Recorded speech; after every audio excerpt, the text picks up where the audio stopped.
Daddy, please tell me it is not true. Did he really take it? You already knew about this? Let us not make a big scene out of this, Yewande.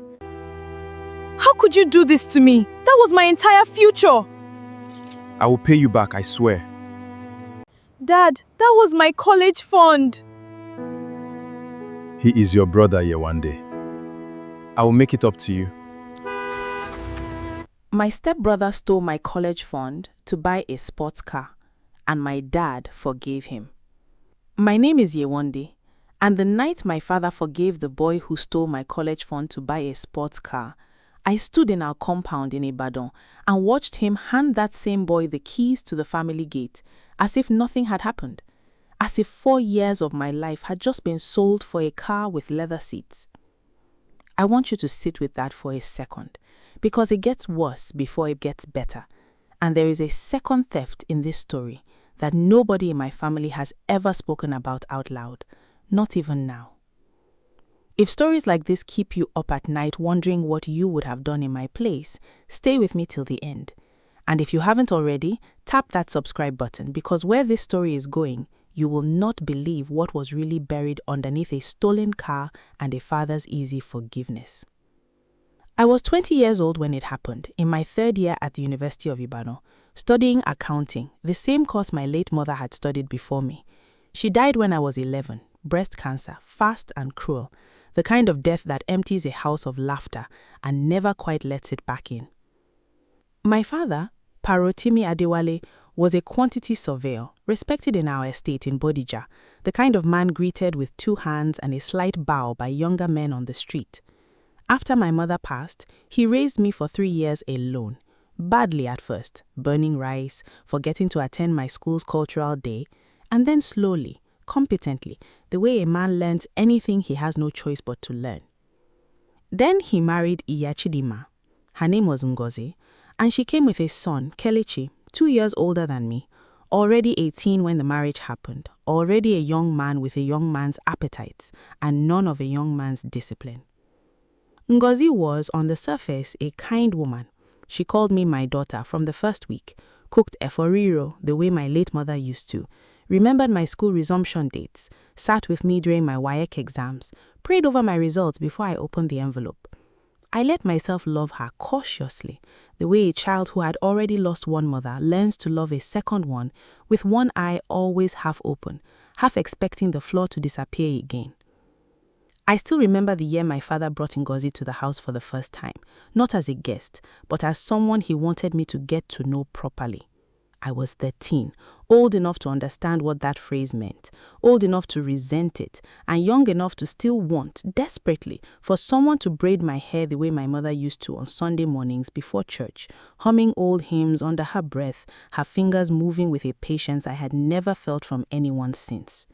Ngozi braided my hair that first Sunday, unasked, sitting behind me on a low stool in the backyard, while my father pretended to read a newspaper he wasn't actually reading, and she hummed, not the same hymns, but hymns all the same.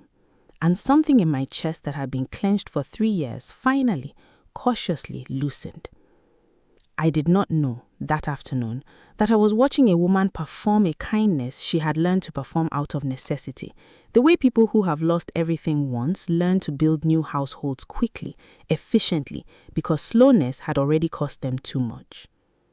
My mother, before she died, used to keep a small green notebook where she recorded not just the deposits into what would become my fund, but little notes beside each entry, dates of my school achievements, small proud sentences in her neat teacher's handwriting.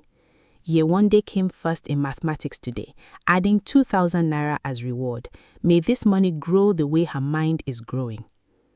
I found that notebook once, years later, tucked inside an old Bible in my father's bookshelf, and I read every entry twice, memorizing the handwriting the way you memorize a voice you are afraid to forget. That notebook, more than any account statement, was the real fund as far as I was concerned.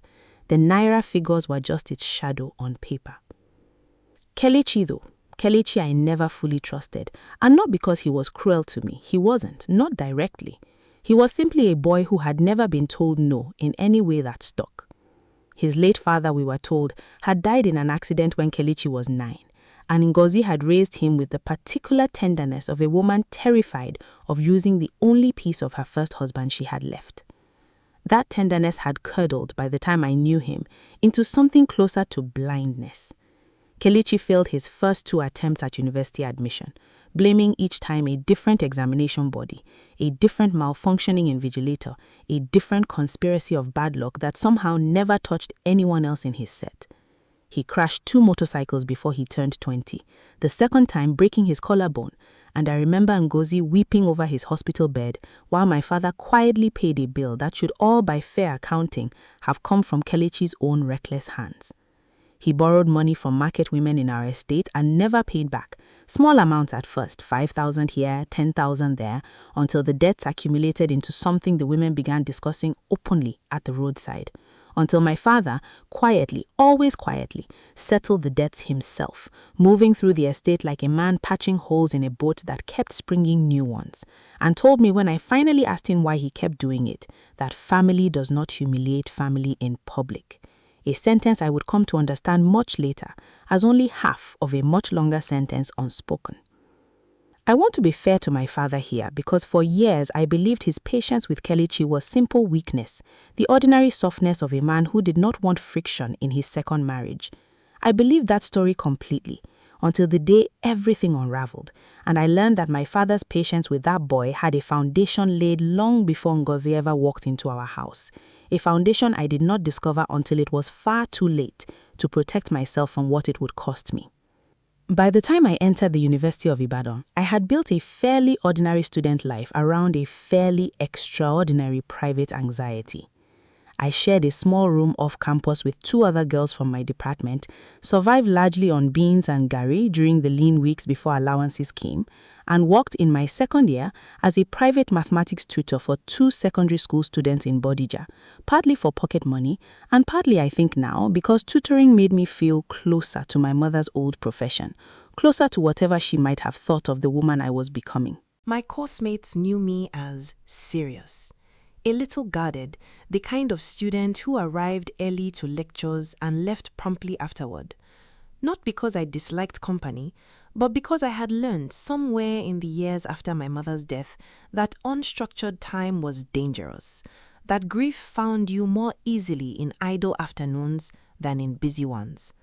I did not talk about the fund with my friends, not even my closest ones, not out of secrecy exactly, but because it did not feel like a subject that belonged in ordinary conversation, the way you don't casually mention which of your organs still works properly. It was simply there, a quiet certainty underneath every anxious calculation I made about my future. The reason I allowed myself to dream slightly bigger than my present circumstances suggested I should. The reason I had already begun researching ICANN study centers in my second year. The reason I had told my tutoring students, half joking, that I would one day have my own accounting firm with my name on the door in gold letters, the way my mother used to describe the dream job she never got to have herself before cancer arrived and rearranged the order of everyone's priorities in our house. The tuition fund, as we called it in my family, was not tuition in the strict sense. My father's company covered my school fees directly through an arrangement with the bursary.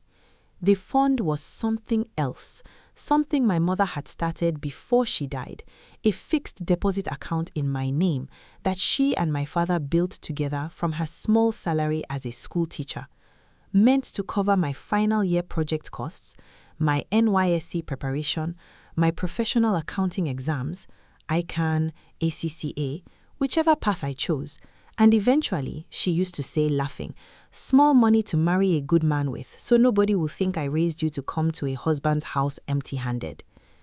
It was 4,300,000 naira by the time I turned 20. It was, in every sense that mattered, the last physical thing my mother had built for me with her own hands, converted slowly, faithfully, into numbers on a bank statement that my father updated every year, like a small church service only the 2 of us attended. Looking back now, there were smaller warnings scattered across those months before the bank, warning it I dismissed because dismissing them was easier than facing what they implied.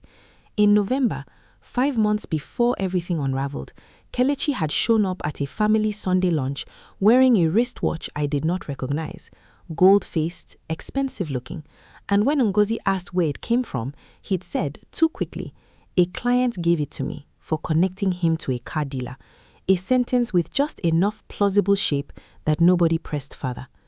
In January, I'd noticed my father on the phone with the bank more often than usual, his voice dropping low whenever I entered the room, a habit I attributed, foolishly, to ordinary business stress, the kind every self-employed man in Nigeria seems to carry permanently in his shoulders.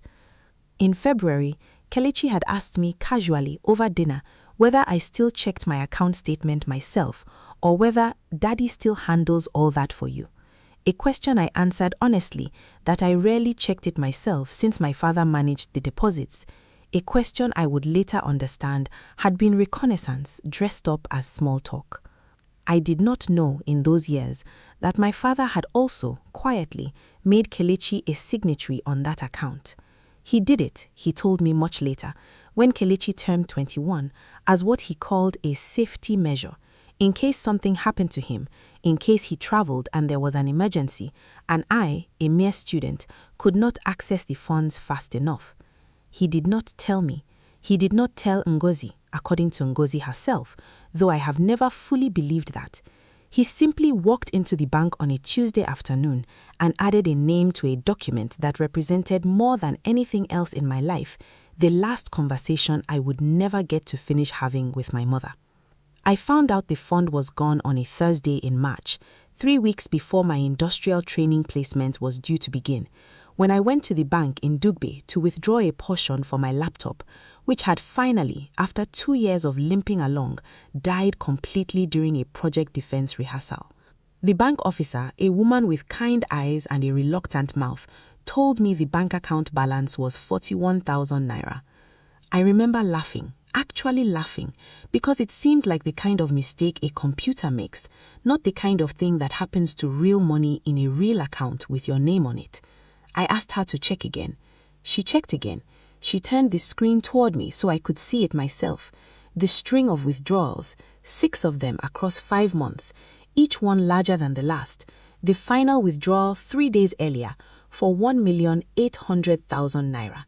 The balance dropping from healthy to skeletal in a single transaction. I remember the exact texture of that banking hall, the cold air from the overworked air conditioner, the queue of customers shifting impatiently behind me, a security guard by the door absently tapping his baton against his palm, the ordinary rhythms of a Thursday afternoon continuing around me while my own private world quietly ended. I called my father from the banking hall, my hands shaking so badly I dropped the phone twice before the call connected. He did not sound surprised. That, more than anything, told me everything before he said a single word. A father who is surprised his son emptied his daughter's account sounds surprised. My father sounded tired, the way a man sounds when a thing he has been dreading finally arrives, like a debt collector he has been avoiding who has finally found his address. "Come home," he said. "We will talk." I did not go straight home. I sat in my car outside the bank for 40 minutes, doing the arithmetic of my own life. Final year project gone. ICANN registration gone. Even the modest wedding contribution my mother had joked about, gone. I thought about calling my aunt, my mother's younger sister, Auntie Bisi, who lived in Lagos and had always been the family's designated truth teller, the one who said the things everyone else swallowed. I did call her eventually, but not that day. That day, I drove home with a strange, terrible calm, the calm of a person walking towards a fire because there is nowhere else left to walk. If this is the kind of story that makes your chest tight, the kind where you already know the family meeting is not going to go the way it should, do me a favor and subscribe now, because I promise you, what I am about to tell you about that family meeting and what came out 3 months later is not the story you think it is. There is a second theft underneath this one, older and colder than a stolen bank account, and I did not see it coming until it was standing in my father's parlor, wearing his own face. The compound was quiet when I arrived. Too quiet. The particular silence of a house where everyone already knows what is about to be discussed and has arranged their features accordingly. Kelechi was in the parlor when I walked in, sitting on the good sofa, the one reserved for guests, wearing a new wristwatch I had never seen before, scrolling his phone with the unbothered posture of a man waiting for a delivery, not a man about to answer for stealing his sister's inheritance. Ngozi sat beside him, her hands folded in her lap, her eyes red-rimmed but dry, the eyes of someone who has already cried in private and arrived at the meeting composed. My father stood by the window, not sitting, which I understood even then as a kind of cowardice, a man who could not bring himself to occupy the same level as the daughter he was about to disappoint. "Sit down, Yewande," he said. I did not sit down. "Where is my money?" Kelechi looked up from his phone then, and I saw for the first time in my life something like real fear cross his face, quickly replaced by the practiced defensiveness of a boy who has spent his whole life being rescued from consequences. It wasn't stealing. Daddy knew. Ask him. I turned to my father. He did not deny it. He told me, in a voice carefully arranged to sound reasonable, that Kelechi had come to him 8 months earlier with a business opportunity, a car importation deal with a contact in Cotonou, buying used foreign cars cheap and reselling them in Lagos at a profit, and that Kelechi had needed capital, and that my father, believing in the business plan, had allowed him to draw from the fund as what he called a loan against your inheritance, not a theft, Yewande, a loan which he will repay with interest before your final year is over. He bought a Mercedes SLK, I said. I saw it in the compound this morning. The silence that followed told me my father had not in fact seen a single receipt from any car importation business in Cotonou. "Show him the receipts, Kelechi," my father said, and his voice had a strange, pleading quality to it, the voice of a man asking a witness to save his own testimony. Kelechi patted his pockets theatrically, as though receipts for a non-existent business might materialize out of habit, and said the papers were with my guy in Cotonou, a guy whose name, when I asked for it, he could not produce, whose phone number, when I asked for that too, rang out 4 times before he claimed his phone had just died, though I watched the screen glow in his hand moments later with a WhatsApp notification he quickly silenced. "Uncle Femi should hear this," I said, reaching for my own phone, and it was Ngozi, not my father, who moved first, crossing the room to place her hand over mine, gently, the way you'd stop a child from touching a hot stove, not the way you'd stop an adult from calling for accountability. "Please, Yewande, let us settle it in the house first," she said, and I understood in that gesture more about the shape of the coming decision than anything anyone had yet said with words. Kelechi, to his credit, or perhaps simply because he had run out of better lies, admitted the truth in pieces, the way a man drops the contents of his pockets when a policeman asks him to turn them out. There was no business. There had been, briefly, at the very beginning, a genuine plan. 2 cars actually imported and sold, a small, real profit that convinced my father the whole scheme was sound. But the appetite that followed that first taste of easy money had swallowed the rest of the fund in ways that had nothing to do with Cotonou. A car for himself first, a Camry, which he'd since sold at a loss. Bets on football matches through an app that took more than it gave. A woman in Yaba he'd been keeping in a rented apartment for 4 months, a fact that made Ngozi's composed face finally crack briefly into something raw before she smoothed it back over. And finally, 3 weeks ago, the sports car, a used SLK bought through a dealer in Apapa, because Kelechi said, voice cracking with something that might have been shame or might have simply been the discomfort of being seen clearly for the first time. I just wanted for once for people to look at me like I was someone. He kept talking after that, the way people talk when a dam has already broken and there is no longer any point damming the rest. And I learned things that day I had not asked to learn.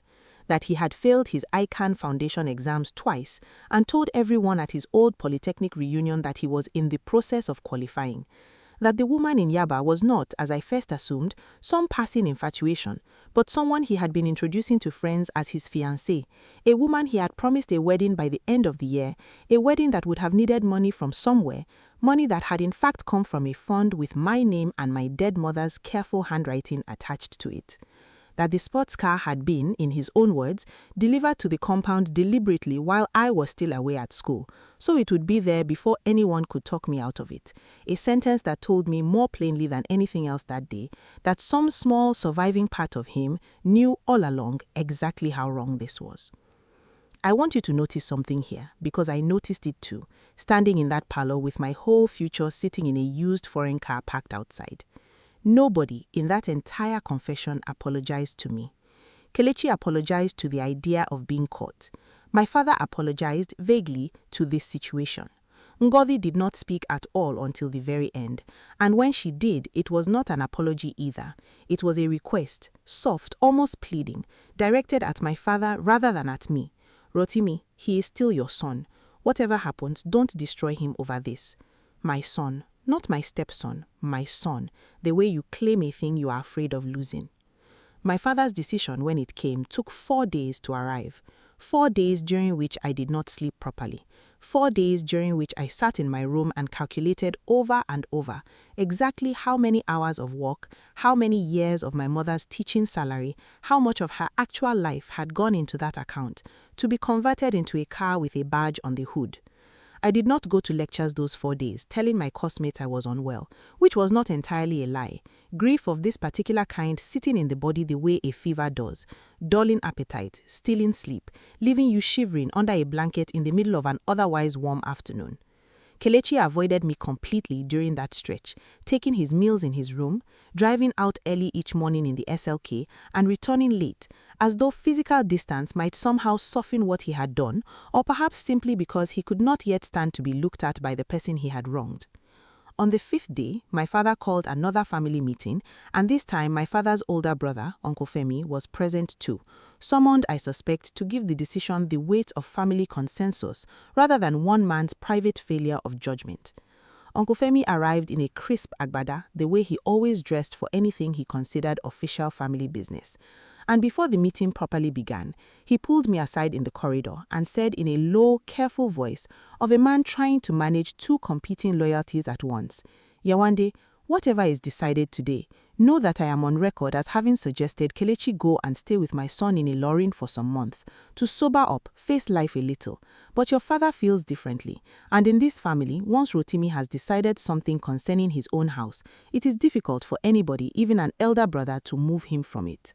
I thanked him for telling me, though the information did little to comfort me, since a suggestion overruled is in practical terms no different from a suggestion never made at all.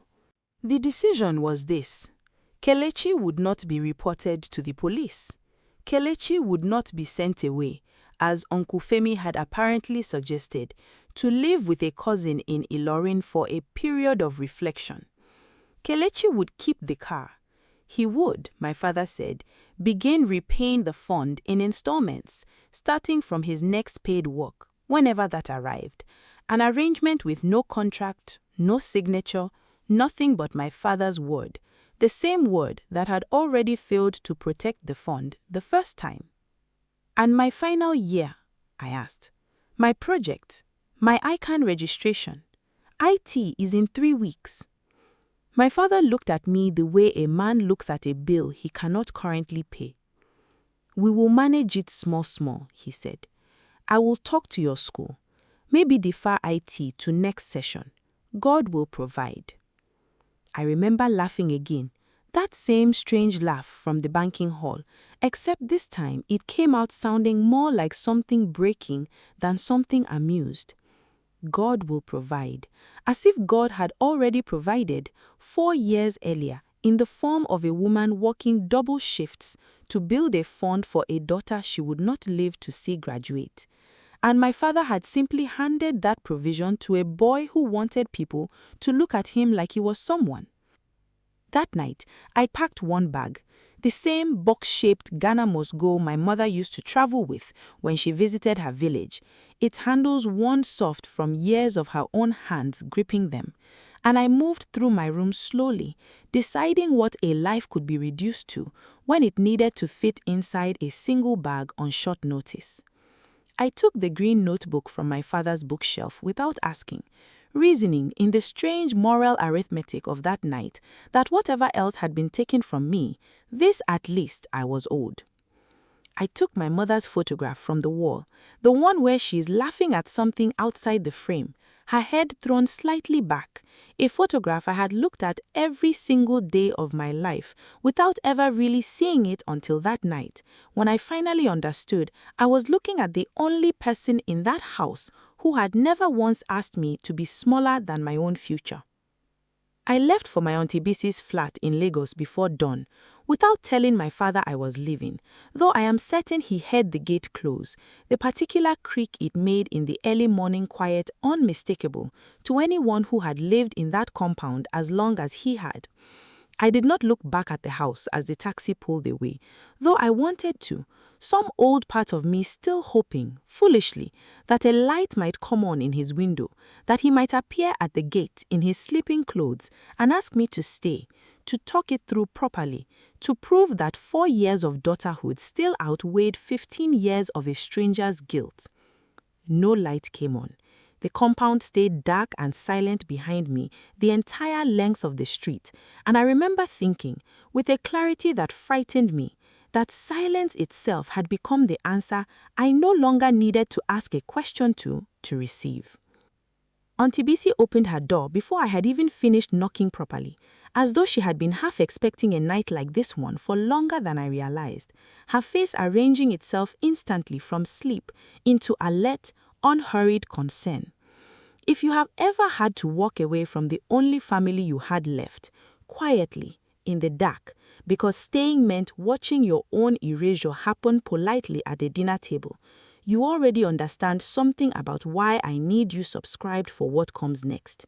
Because leaving that house was not the end of the story. It was only the moment the real story finally making itself known. Auntie Bisi did not ask many questions that first night. She simply made space, the way women in our family have always made space for each other in emergencies. A mattress on the floor of her small room, a plate of rice she did not ask if I wanted, a wrapper she tied around my shoulders like a blanket, though it was not cold, because grief has its own temperature, and she seemed to understand that better than my father ever had. It was 2 weeks later, on a Sunday evening, over a pot of beans she was stirring slowly on a single gas burner, that Auntie Bisi finally said the thing that changed everything I thought I understood about my father's forgiveness. "You think this is the first time your father has forgiven a debt he shouldn't have forgiven," she said, not quite a question. I told her I didn't understand what she meant. She was quiet for a long moment, stirring the beans with more attention than the beans required, the way people stir food when they are deciding how much truth to release into a room. Then she told me about the year I was 7 years old. The year, she said, my father's construction supply business nearly collapsed entirely, 3 months from bankruptcy, his name already circulating among suppliers as a bad debtor, his equipment one signature away from being seized by the bank. My mother, Auntie Bisi said, had been sick with worry that year, though I had no memory of it at all, a child's memory being mercifully selective about the years before real tragedy arrives. Somebody bailed him out, Auntie Bisi said, a big injection of money, almost 8 million naira in those days' money, enough to save the whole business. Your father has never told you who. Who? I asked. Auntie Bisi looked at me for a long time before she answered, the way a person looks at someone they are about to hand a weight to, checking first if the person's arms look strong enough to carry. Ngozi's first husband, Auntie Bisi said, Kelechi's father. He did not die in an accident, Yewande. That is the story your father and Ngozi have both told for years, and I let it stand because it was not my business to unravel. But the truth I only know because my mother told me herself, crying the year it happened, is that Ngozi's husband did not die. He is alive, or was, last anyone in that family heard, living somewhere in Warri. He left Ngozi not through death, but through choice, years before your father ever remarried her, and before he left, in what your mother always believed was either guilt or affection, or both, he wired your father the money that saved his business on one condition. I felt something cold settle into my stomach even before she said the rest, the particular dread of understanding a shape before you can see all its edges. The condition, Auntie Bisi said, was that if anything ever happened to him, if he was never able to properly provide for the son he was leaving behind, your father would treat that boy, Kelechi, as his own. Not just accept him if he ever married Ngozi, which nobody was even discussing yet at that point. Provide for him, protect him, absorb whatever debts, whatever the stakes, whatever foolishness that boy grew into, as the price of the business your father still, to this day, is running. And my mother agreed to this, I asked, my voice smaller than I wanted it to be. She just accepted that her husband owed another man's son that much? Auntie BC turned the fire down under the pot, buying herself a moment, the way she always did before saying something that would hurt. Your mother did not have the luxury of refusing it, Yewande. The business was already collapsing. Workers hadn't been paid in 2 months. There were nights I sat with her while she cried, not about the money itself, but about what accepting it might one day cost. Because even then, before Ngozi, before any of this, your mother had a feeling in her body about what debts like that eventually demand from the people who didn't sign for them. She told me once, and I have never forgotten it. BC, a man who owes a debt he cannot see will always find something he can see to pay it with. I did not understand what she meant until years later. I think somewhere in her, she already suspected it might one day be you. Then why didn't she protect the fund better? Why didn't she warn me? She built that fund because she was trying to, Auntie BC said quietly. Every naira in that account was your mother fighting a debt she couldn't even name to your face, Yewande. She died before she finished the fight. That does not mean she didn't fight it. I sat with that for a long time in Auntie BC's small kitchen, the smell of beans and pepper thick in the air, my whole understanding of my own life rearranging itself in real time. My father had not married Ngozi purely out of love or loneliness or the simple human need for companionship after my mother's death. He had married her, at least in part, to formalize a debt he had already been quietly repaying for years, a debt that predated me being old enough to understand debt existed at all. A debt so heavy that even I, his own daughter, his own dead wife's carefully built inheritance for me, could be sacrificed to keep it serviced. Does he know that you know this? I asked. Your father does not know I know, Auntie BC said. Your mother told me in confidence the year before she died, when the cancer had already stopped pretending things she used to pretend. I think she wanted someone else alive to carry it in case it ever mattered. She looked at me then, steady, unflinching. I think it matters now. I did not confront my father immediately. I sat with the knowledge for nearly 3 weeks, turning it over the way you turn over a stone to see what has been living underneath it, deciding carefully, deliberately, what I actually wanted from a confrontation before I walked into one unprepared, the way I had walked into that first family meeting and come out of it with nothing but a laugh that sounded like breaking. Those 3 weeks were in some ways harder than the discovery itself. I went through every version of what I might say to him, rehearsing argument in the shower, in queues at the bank where I was slowly, carefully, rebuilding whatever tiny savings I could scrape together from tutoring fees, in the quiet hour before sleep when Auntie BC's flat finally went silent and I was left alone with a mind that refused to rest. Some nights I wanted to scream at him. Some nights I wanted never to speak to him at all again, to simply let the silence between us calcify into something permanent, the way certain silences in Nigerian families do. Uncles who stop attending weddings, sisters who communicate only through third parties for decades over land or money or old unhealed slights.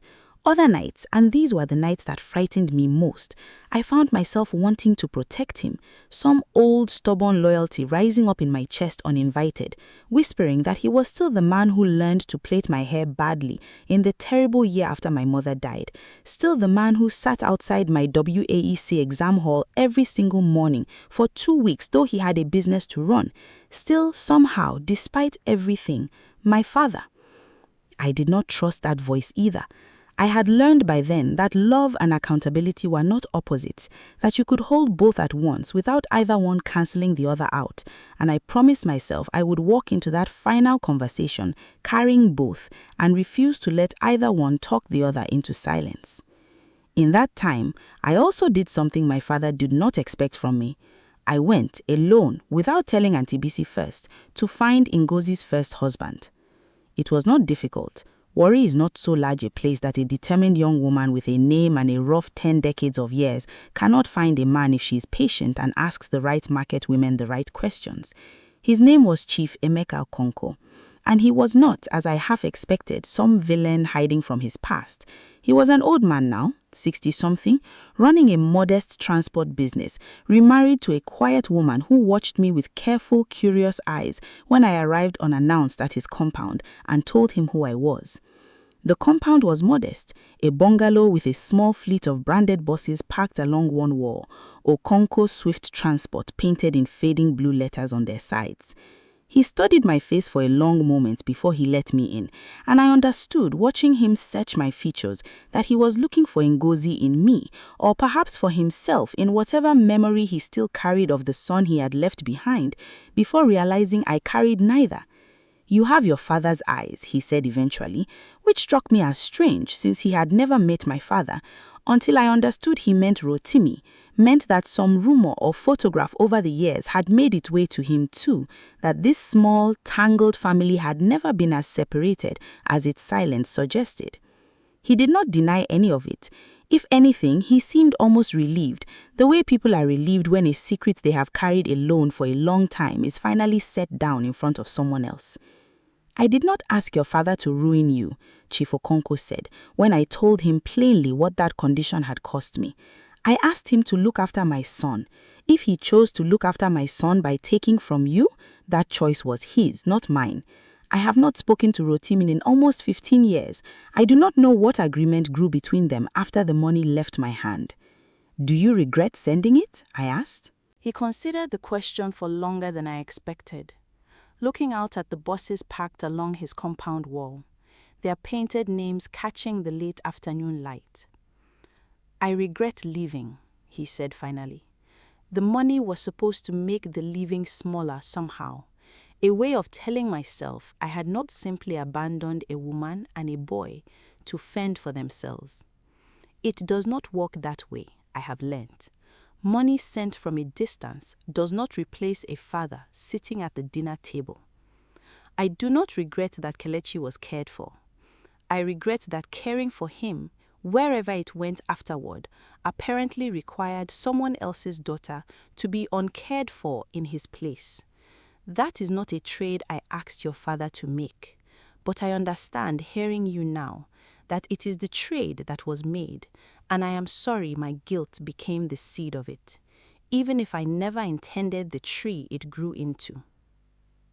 His new wife brought us small bottles of Coca-Cola while we talked, setting them down without a word, her eyes flicking between us with the quiet curiosity of someone piecing together a history she had only ever heard fragments of before.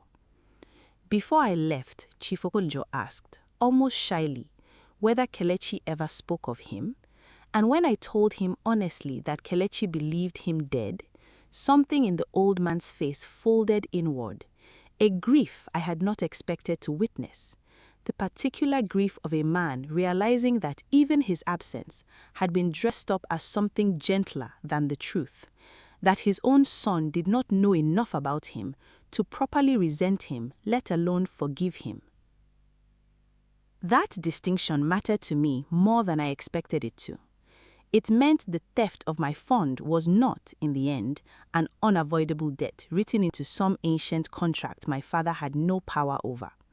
It meant my father had choices all along, and at every single one of those choices, across years, he had chosen Kelechi's comfort over my security, had chosen an old man's guilt-wired obligation over my own daughter's future, had chosen, finally, and most damningly, silence over honesty, letting me grow up entirely unaware that the ground I stood on in that house had a debt buried underneath it, with my name never once written on the paperwork. If you're the kind of person who needs the truth even when it costs something, this is usually the part of the story where people either walk away for good or walk back in one last time to say what needs saying. And I chose the second one. I want you to stay for what happened when I finally sat my father down, because he did not react the way I expected, and neither in the end did I. I returned to Ibadan on a Saturday morning in June, 3 months after I had left in the dark with a Ghana must-go bag. I did not call ahead. I found my father in the compound, washing his car himself, something he had not done with his own hands since before my mother died. A small, private penance I do not think anyone intended to witness. He straightened up when he saw me, and something in his face before he could arrange it into anything else was simple, unguarded relief, the face of a man who has been afraid his daughter would never come back. I told him everything I knew. Chief Okonjo, Wari, the condition, the 8 million naira, 15 years of a debt he had never once mentioned to me, repaid quietly, piece by piece, impatience for Kelechi's failures, in silence about Ngozi's first marriage, and finally in 4 million naira of my mother's careful dying provision for my future. My father did not deny it, and he did not, as I half braced myself for, try to justify it either. He sat down on the low wall beside the car, wet sponge still in his hand, water running down his forearm, and he was quiet for so long I thought he might not answer at all. When he finally spoke, his voice had none of the careful reasonableness from the family meeting 3 months ago. It sounded instead like a much older, much more tired man than the one who had stood at that window telling me we would manage it small. I have been ashamed of that money for 15 years, he said. Not because Emeka gave it to me, because I needed it, because without it I would have lost everything I built, everything your mother and I built, and you would have grown up in a different kind of poverty than the one you're angry about now. I told myself every year that raising Kelechi well, keeping my word to a man I barely knew, was the way I paid a debt without dishonoring your mother's memory. I did not see until you were standing in that parlor 3 months ago that I built one child's security by slowly, quietly dismantling another's. I saw it finally watching you cry in a parlor I have always been too much of a coward to really watch you cry in.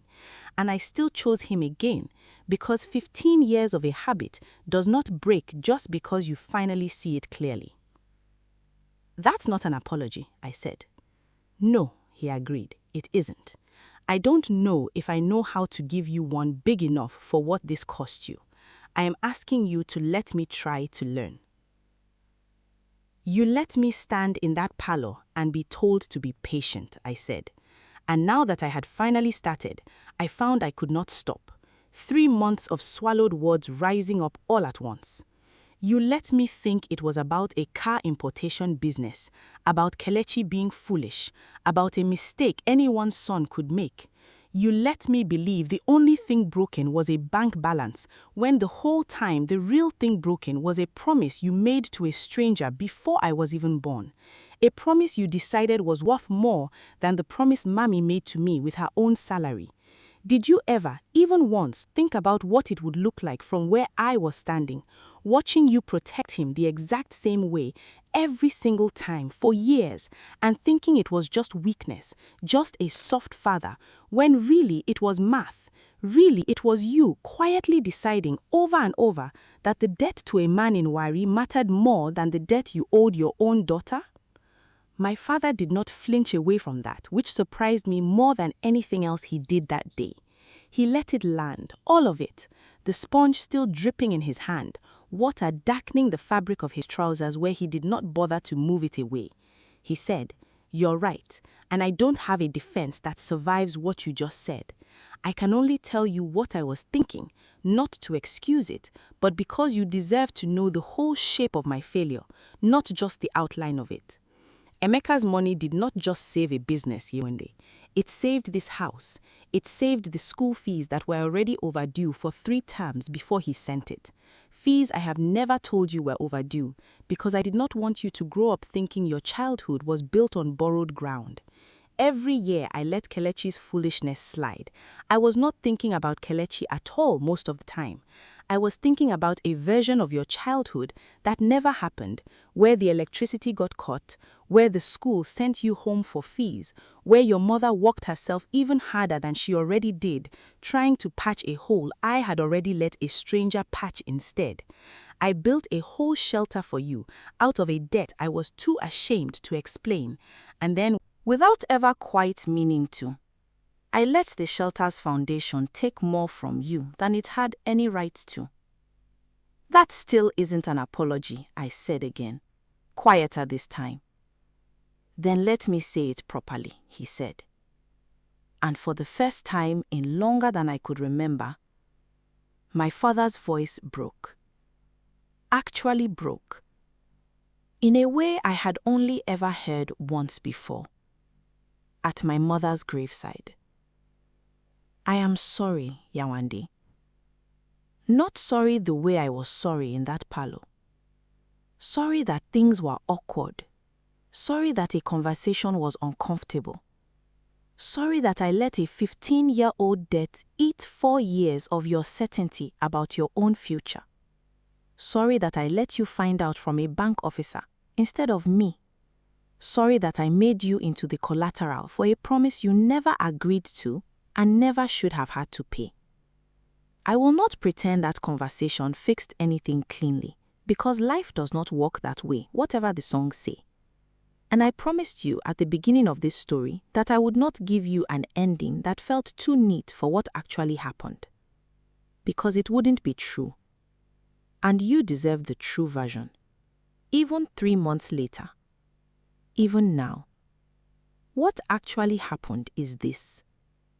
My father sold the SLK himself without asking Kelechi's permission, 6 weeks after our conversation in the compound, and used the proceeds along with a personal loan he took out in his own name to restore just over half of what had been taken from my account. Enough, combined with a partial scholarship Auntie BC helped me secure through a professional women's association in Lagos, to complete my final year without deferring. I remember the day he drove to Lagos himself to hand me the bank teller confirming the deposit.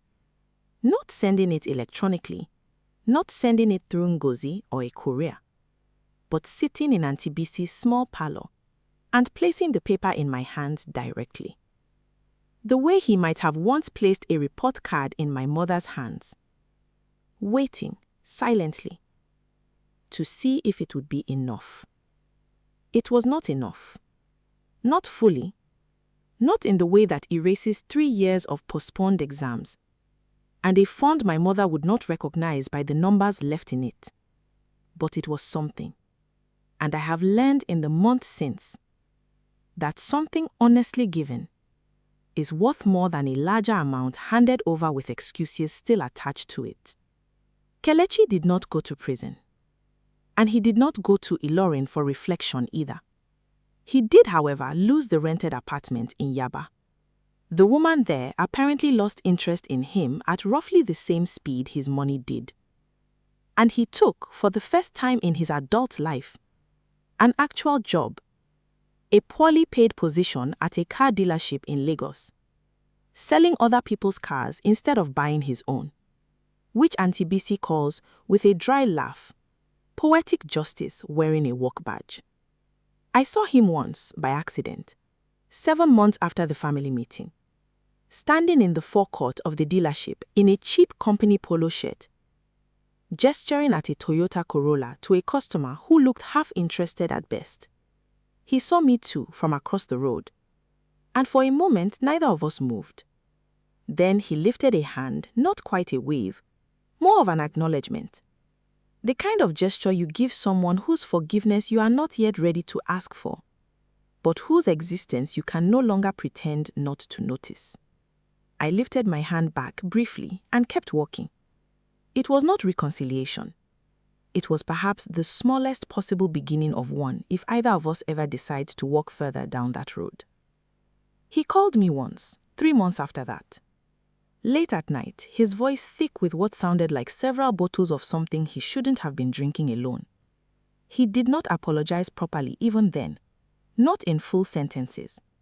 But he said, "I know you probably can't forgive this kind of thing, and maybe you shouldn't," which was from Kelechi closer to honesty than anything he had managed to say in that parlor the day everything came apart. I told him I did not know yet whether I could forgive it either. that some debts take longer to settle than a bank transfer, but that I was glad, at least, that he had said something true out loud for once. He was quiet for a long moment before he said, "Daddy told me about worry. About my father. I didn't know any of it before this year either. You know? I grew up thinking he just died. Finding out he chose to leave, and that his leaving is the reason I got everything handed to me my whole life. It messes with your head, Yewande. I don't know who I even am under all that." I did not have an answer for him that night, and I am not sure I have one now. But I understood, hearing the exhaustion in his voice, that he too had been living inside a story someone else had written for him long before he was old enough to object to its terms. Ngozi and I have not fully repaired what broke that year. She apologized to me eventually on a phone call I did not expect, on a Tuesday evening while I was studying for a professional exam paper at Auntie Bisi's dining table. Her voice was unsteady in a way I had never heard it before. This woman who had always seemed so composed, so carefully assembled. "I am not calling to defend myself," she began, "because I don't think there is a defense. I am calling because I have been turning something over in my spirit for weeks, and I need you to hear it from me directly, not from your father, not from Bisi, from me." She told me that when Emeka left her, she was 6 months pregnant with Kelechi, alone in a rented room in Wari, with no family nearby willing to take her in. Her own parents having disapproved of the marriage from the start, and unwilling to soften their disapproval into help. She told me that the only promise that had ever made her feel safe again, in all the years since, was the promise that Emeka's money had bought from my father. The promise that her son would never again be a child whose father simply vanished without consequence. To anyone. I built my whole piece on top of that promise, Yewande. I did not build it on top of you, and I should have. I am sorry that protecting my son's peace meant destroying yours, and I do not expect you to make that easy for me to live with, because it should not be easy. It was not, I will admit, the apology I had spent months imagining I wanted. It was smaller than that, and larger too, wrapped in so much of her own grief about her first marriage, about the son she had spent 2 decades trying to protect from a father's abandonment, that I understood finally, that her blindness towards Kelechi was never really about me at all. It did not make the wound smaller, but it made it easier to stop bleeding onto everyone around me about it. I graduated the following year, 2nd class upper, and I am, as I record this, 6 months into my ICANN professional exams. Self-funded, slower than the timeline my mother once dreamed for me, but mine. Entirely mine, built without anyone else's name quietly attached to the paperwork. I opened a small savings account of my own the week after graduation. In my name alone. No signatories. No safety measures decided by anyone but me. And though the balance is still modest, still far from where my mother's careful fund once stood before it was hollowed out, there is a particular peace in watching a number grow that answers to nobody's history but mine. I keep my own small green notebook now too. A cheap one bought from a stationery shop near Auntie Bisi's flat. And I write in it the way my mother once wrote in hers. Not just figures, but small proud sentences beside each deposit. Proof to some future version of myself that the rebuilding was deliberate, that nothing about this new fund arrived by accident or by anyone's mercy. Auntie Bisi still lives in the same small flat, though I have my own place now. A single room not far from hers, close enough that I still find myself at her door most Sunday evenings. Close enough that the beans she cooks that particular night have more than once gone slightly overdone while we sat talking about something that mattered more than the food. She tells me sometimes that she sees my mother in the careful, deliberate way I have rebuilt my life since that year, in the way I check every document twice now, in the way I have learned to ask, plainly and early, whose name is attached to anything that carries my future inside it. I do not know if that is entirely true, or if it is simply the kind of thing aunties say to nieces they are proud of, but I have decided to let myself believe it anyway, because some inheritances are not measured in naira at all, and those at least nobody has ever managed to steal from me. My father calls every week now. Sometimes I answer immediately. Sometimes I let it ring twice before I pick up.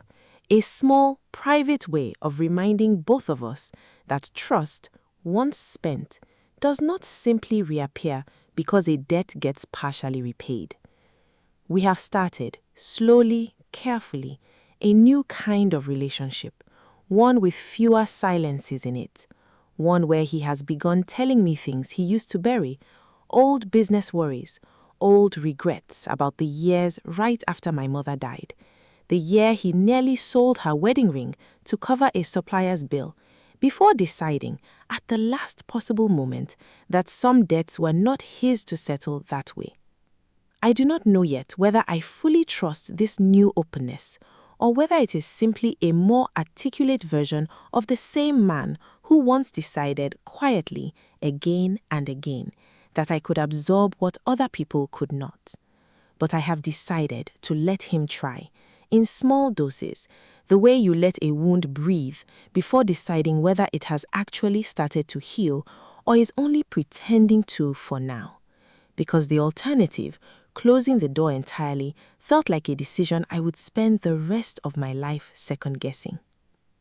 I visited my mother's grave the week I finally registered for my ICANN professional level, something I had not done in almost 2 years, not since before the fund disappeared, because grief, like anger, sometimes needs somewhere private to go before it can sit quietly beside you in public.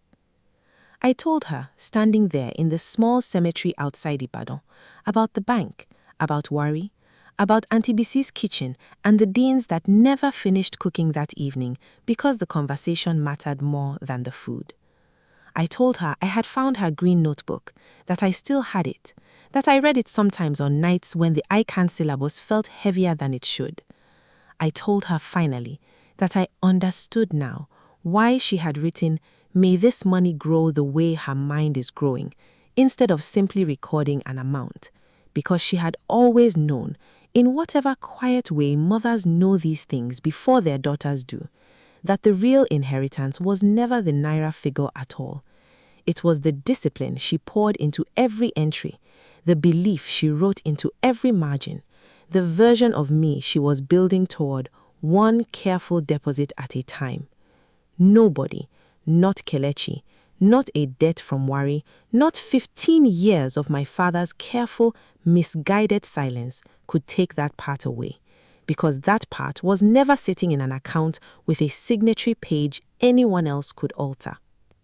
If there is one thing I want you to carry out of this story, it is this: forgiveness is not the same thing as fairness, and the people who ask you to accept the first, while quietly denying you the second, are usually protecting something older than you, something that has nothing to do with you at all, and everything to do with debts other people signed you up to pay, without ever asking your permission.